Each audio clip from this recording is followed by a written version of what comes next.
अब हम देखते हैं बेटा एक नया यूज ऑफ डायमेंशन।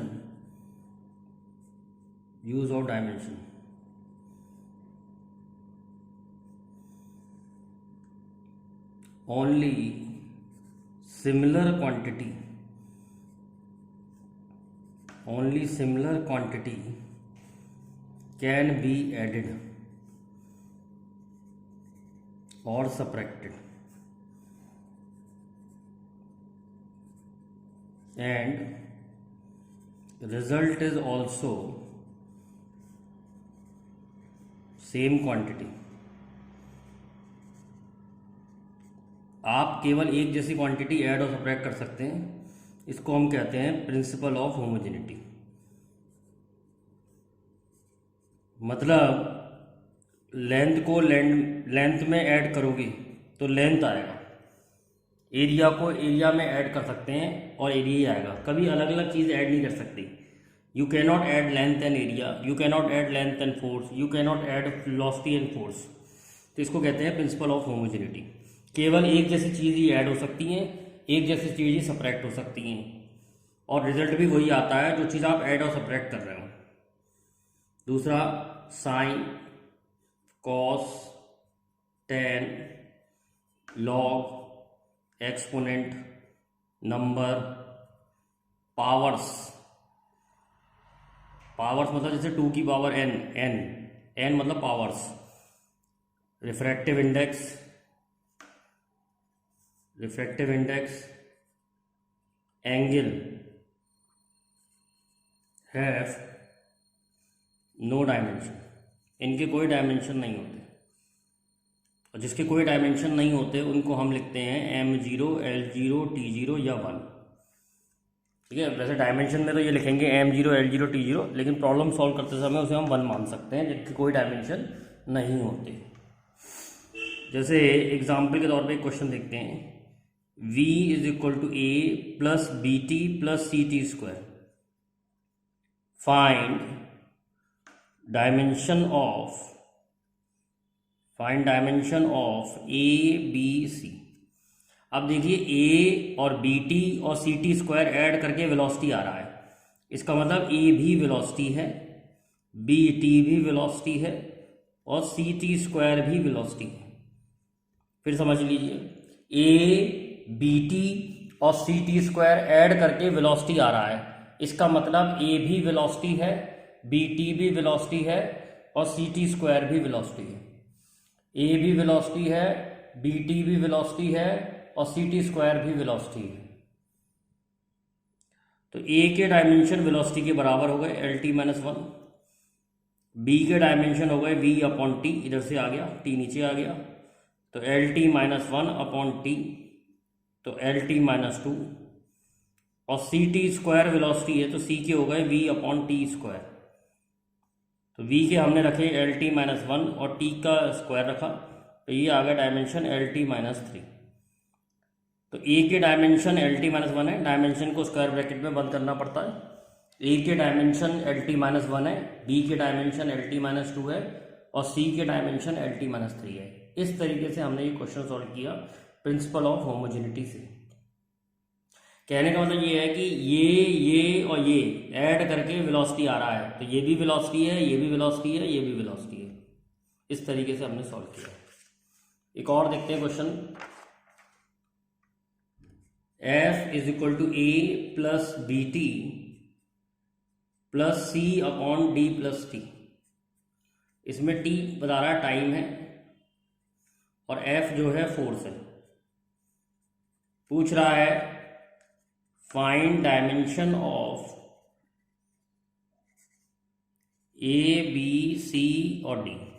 अब देखिए, ए बी टी और C upon D plus T add करके फोर्स आ रहा है, तो इसका मतलब ये भी फोर्स है, ये भी फोर्स है, ये भी फोर्स है। तो ए एक फोर्स है, और फोर्स के डायमेंशन होते हैं m l t minus 2। B t एक फोर्स है, तो बी के हो गए एफ अपॉन टी। तो फोर्स की जगह रख दिया एम एल टी माइनस 2 और टी की जगह टी रख दिया, तो ये आ गया आपका एम एल टी माइनस 3। अब ध्यान रखना, ये वाला इंपॉर्टेंट है, c upon D plus T force है।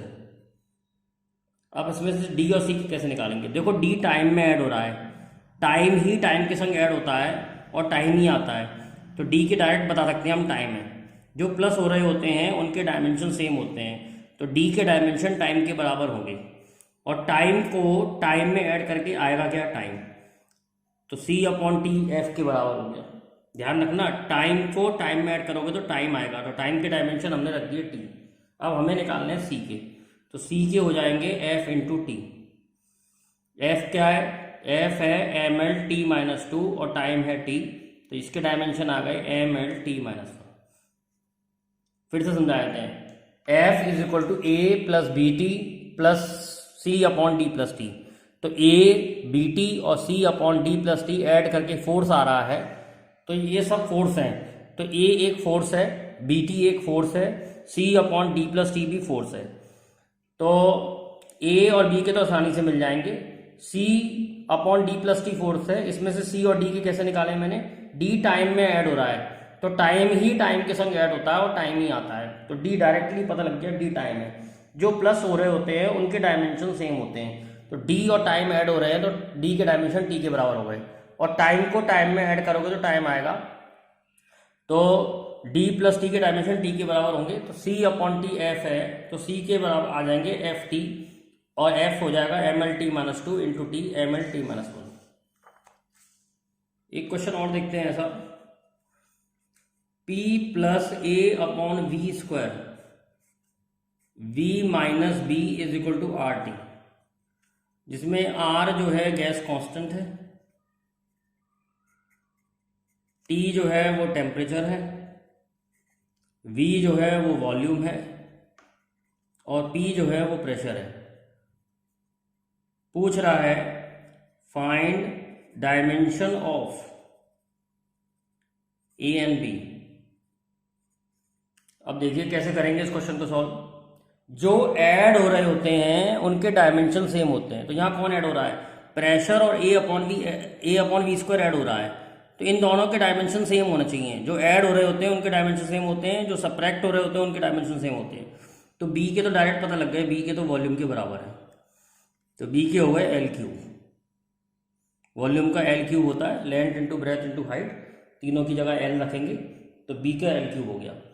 अब प्रेशर और ए अपॉन वी स्क्वायर के डायमेंशन सेम है, तो प्रेशर और ए अपॉन वी स्क्वायर के डायमेंशन सेम है।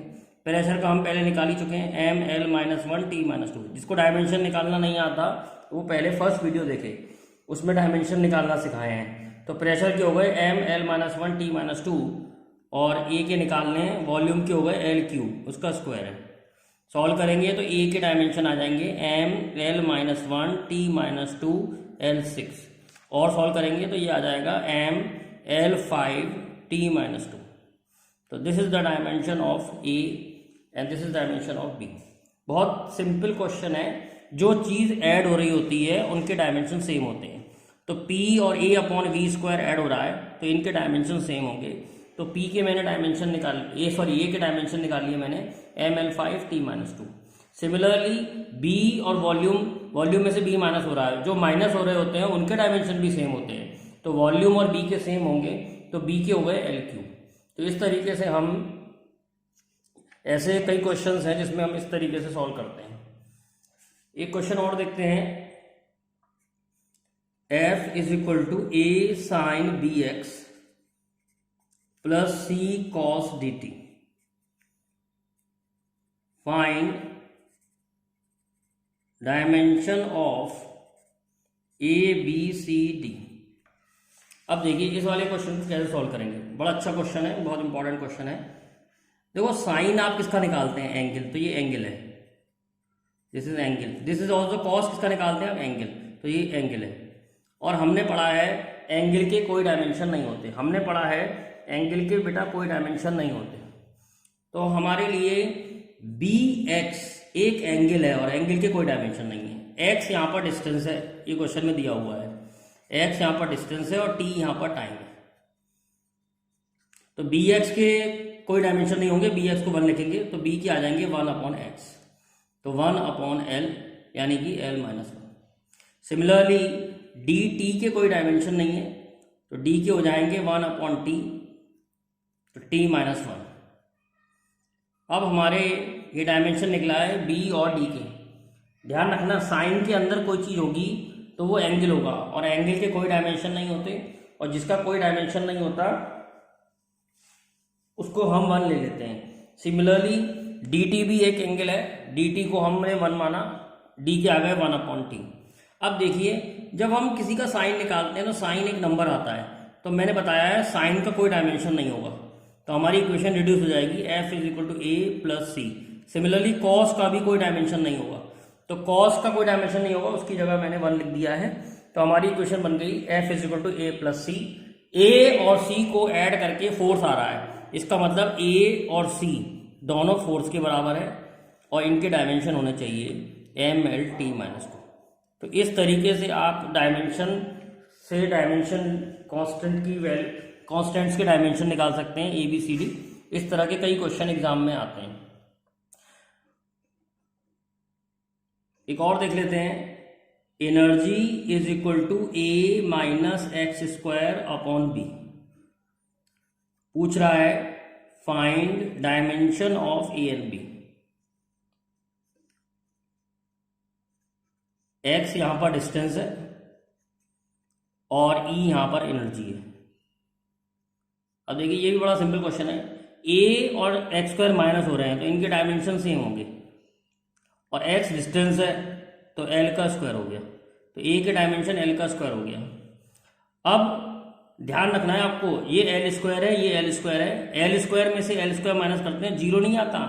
l² मतलब एरिया, एरिया में से माइनस कर रहे हैं एरिया, तो अनदर एरिया आएगा, तो l² लिखेंगे। यहाँ डायमेंशन कर रहे हैं हम, अलजेब्रा नहीं कर रहे हैं जो हम l² माइनस l² को 0 कर देंगे। ये बात मेरी ध्यान रखें, बच्चे ऐसे ही समझते हैं।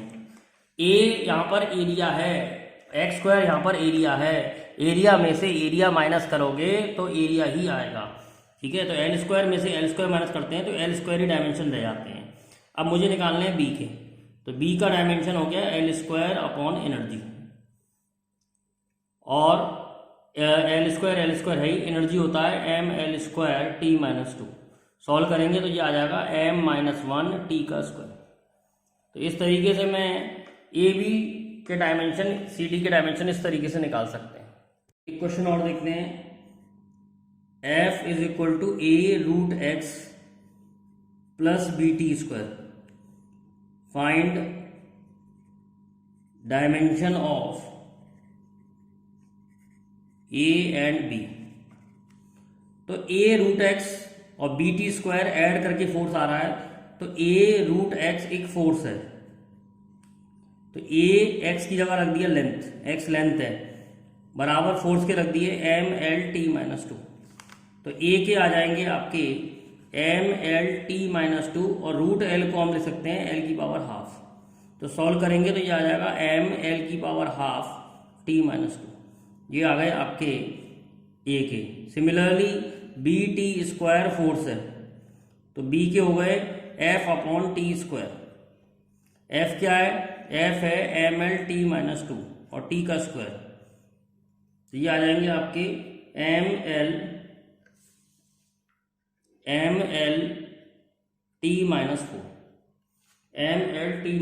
ये आ गए आपके डायमेंशन b के। तो ये इस तरह के क्वेश्चन आपके कंपटीशन में भी आते हैं, और इस तरह के क्वेश्चन आपको स्कूल में भी मिल सकते हैं करने को। एक और देखते हैं, P = α/β e⁻⁻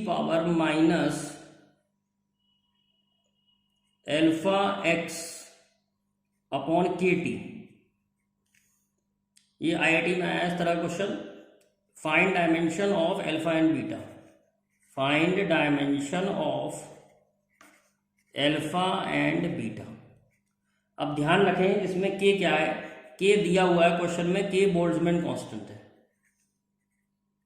के जो है बोल्ट्जमैन कांस्टेंट है, और टी जो है वो टेम्परेचर है, एक्स जो है वो डिस्टेंस है, और पी जो है वो प्रेशर है। ये दिया हुआ है क्वेश्चन में, आपको निकालने हैं find dimension of alpha and beta. अब ध्यान रखें, जो पावर होती है वो डायमेंशनलेस होती है, तो alpha x upon beta T, sorry alpha x upon के टी एक डायमेंशनलेस क्वांटिटी है, और हम जानते हैं एनर्जी का फार्मूला होता है 3/2 के टी। तो के टी के डायमेंशन एनर्जी के बराबर हो गए, तो अल्फा एक्स की जगह एल रख लिया, के टी के डायमेंशन एनर्जी के बराबर हो गए, ml² t-2 is equal to 1। जिसको डायमेंशन निकालना नहीं आते पहले वो वीडियो देखे कि एनर्जी के डायमेंशन ml² t-2 मैंने कैसे लिख दिए। कोई भी एनर्जी हो, काइनेटिक एनर्जी हो, पोटेंशियल एनर्जी हो, हीट एनर्जी हो, इलेक्ट्रिक एनर्जी हो, मैग्नेटिक एनर्जी हो, कोई भी एनर्जी हो, सबके डायमेंशन ml² t-2 आएंगे। तो अल्फा एक्स अपॉन के टी एक पावर है, और पावर के कोई डायमेंशन नहीं होते इसलिए 1 रख दिया, एक्स की जगह लेंथ रख दिया। के टी ये फॉर्मूला होता है एनर्जी इक्वल टू 3/2 के टी, के बोल्ट्जमैन कांस्टेंट होता है। तो के टी के डायमेंशन और एनर्जी के डायमेंशन बराबर होंगे, नंबर के तो कोई डायमेंशन होता नहीं है, तो के टी के एनर्जी के बराबर रख दिए। तो यहाँ पर तुम्हारे अल्फा के आ गए ml/t-2। अब एक्सपोनेंट सॉल्व करके एक नंबर आएगा, तो पूरे एक्सपोनेंट के भी कोई डायमेंशन नहीं होते, तो प्रेशर के डायमेंशन हो जाएंगे अल्फा अपॉन बीटा। अब प्रेशर के क्या होते हैं, प्रेशर के होते हैं ml-1 t-2, और अल्फा के अभी निकाले आपने ml/t-2 अपॉन बीटा। तो t-2 कैंसिल हो गया, बीटा के आ जाएंगे l upon l-1 that is equal to l²। तो इस तरीके से आप इस टाइप के क्वेश्चन कर सकते हैं प्रिंसिपल ऑफ होमोजेनिटी वाले। तो मुझे लगता है कि ये आपको वीडियो अच्छी लगी होगी और आपको समझ भी आ गया होगा कि इस तरह के क्वेश्चन किस प्रकार करने हैं। तो आप अटेम्प्ट करिए, कोई क्वेश्चन हो तो कमेंट में मुझसे पूछिए, मैं आपको बता दूंगा।